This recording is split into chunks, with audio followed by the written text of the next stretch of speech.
Allez, on va plonger ensemble dans un monument de la littérature française, un véritable cri du cœur contre la barbarie. Le dernier jour d'un condamné de Victor Hugo. C'est un de ces textes qui, dès la toute première ligne, nous saisit et ne nous lâche plus jamais.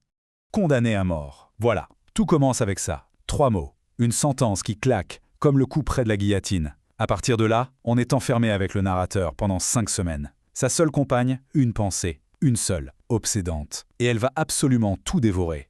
Mais attention, derrière l'angoisse de cet homme, il y a bien plus qu'une simple histoire. Ce livre, c'est une arme. Hugo ne se contente pas de raconter, il combat. Il est en train de construire une puissante machine de guerre littéraire contre la peine capitale. Et tout est là dans ce face-à-face. D'un côté, on a le visionnaire, le poète, l'homme politique. Et de l'autre, on a l'instrument de mort qu'il a combattu toute sa vie. Ce livre, c'est littéralement le choc entre ces deux images. L'esprit contre la machine, l'humanité contre la cruauté légale. D'ailleurs, Hugo ne s'en cache absolument pas. Il le dit, il le revendique haut et fort dans sa préface. Son livre est un plaidoyer. Il ne s'agit pas de faire de l'art pour l'art, non. Le but, c'est de créer une œuvre engagée, une œuvre conçue pour choquer les esprits, pour faire réfléchir, et à terme, pour changer la loi. Et le point crucial, il est là. Hugo ne défend pas un coupable en particulier. D'ailleurs, on ne saura jamais ni son nom, ni son crime. C'est un choix délibéré. Ce qu'il veut, c'est défendre une cause universelle, anonyme, celle de tous les accusés présents et à venir. Il s'adresse à la société tout entière. Bon, maintenant retournons à l'intérieur de la cellule, dans l'esprit de notre condamné. Parce que la véritable torture, celle que Hugo nous force à ressentir, elle n'est pas physique, elle est mentale.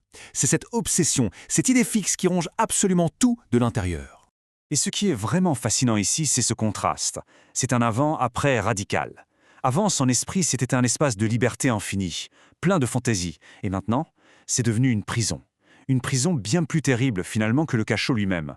Le corps est offert, d'accord, mais c'est l'esprit, le véritable captif. Et cette idée, la voilà, la guillotine. Ce n'est plus juste un objet, non. C'est devenu une pensée vivante, une sorte de spectre de plomb qui le hante jour et nuit. Horrible, sanglante, implacable. Avec cette personnification, Hugo nous montre comment la sentence est en train de dévorer l'humanité même du condamné. L'obsession est totale. Elle colonise chaque recoin de son être, même son inconscient. Le sommeil, qui devrait être un refuge, un moment de paix, devient juste une autre scène de torture. L'idée de la mort revient encore et encore, sous la forme d'un couteau. La condamnation n'accorde absolument aucun répit. Et là, Hugo nous fait sortir de la cellule pour nous jeter au cœur d'un des chapitres les plus marquants du roman, qui se passe à Bicêtre, c'est le ferrage des forçats. C'est une plongée brutale, sans concession, dans la réalité du système pénal de l'époque. La scène est décrite comme un véritable spectacle, en 3 actes. Une cérémonie méthodique, complètement déshumanisante. D'abord, il y a la visite des médecins, qui inspectent les corps comme s'il s'agissait de bétail, bon pour le bagne. Ensuite, celle des geôliers, qui les déshabillent. Et enfin, le clou du spectacle, si on peut dire, le ferrage. La violence est juste inouïe. Hugo ne nous épargne aucun détail. On voit les forgerons qui rivent les colliers de fer, à froid, à grands coups de masse. On ressent presque physiquement la brutalité du truc, où la tête du patient risque de sauter comme une coquille de noix. C'est terrible. Et c'est là que la scène bascule dans le surréel. Juste après la torture, les forçats se lancent dans une danse frénétique, une ronde infernale. C'est leur façon de répondre à la violence de la société, par une explosion de fureur et de chants d'argot. Un véritable sabbat.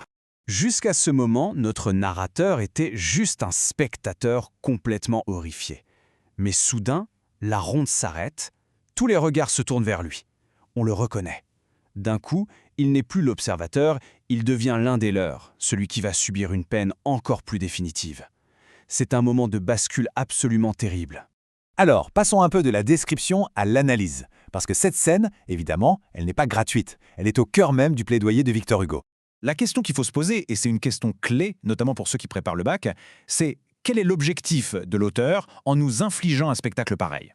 Hugo a plusieurs buts en tête, tous essentiels. Le premier, montrer qu'il existe un sort pire que la mort. C'est le grand paradoxe. Face à cette déshumanisation totale du bagne, la guillotine pourrait presque passer pour une libération. Deuxièmement, bien sûr, c'est une critique virulente d'une justice inhumaine, qui ne cherche pas à corriger mais à transformer les hommes en bêtes. Troisième point, la satire féroce de la société, de ces bourgeois qui assistent au ferrage comme à un divertissement, sans voir que ce rituel ne fait que renforcer les criminels. Et enfin, il révèle une étrange fraternité dans la misère. Au milieu de l'horreur, oui, ces parias forment une communauté soudée, avec ses propres codes. Et toute cette démonstration, elle aboutit à la conclusion du narrateur lui-même. C'est le sommet de l'argumentation. Après avoir vu l'horreur des galères, la mort lui apparaît comme une délivrance. C'est un renversement total. Et la conclusion est sans appel, la justice de l'époque, c'est un enfer. Hugo, lui, il rêvait d'une société où la croix, qui est le symbole du soin et du pardon, remplacerait le gibet, le symbole de la vengeance. Sa question, elle traverse les siècles et elle nous interpelle toujours. Presque 200 ans après ce texte fondateur, son combat pour une justice qui élève au lieu d'écraser, est-ce qu'il est vraiment terminé?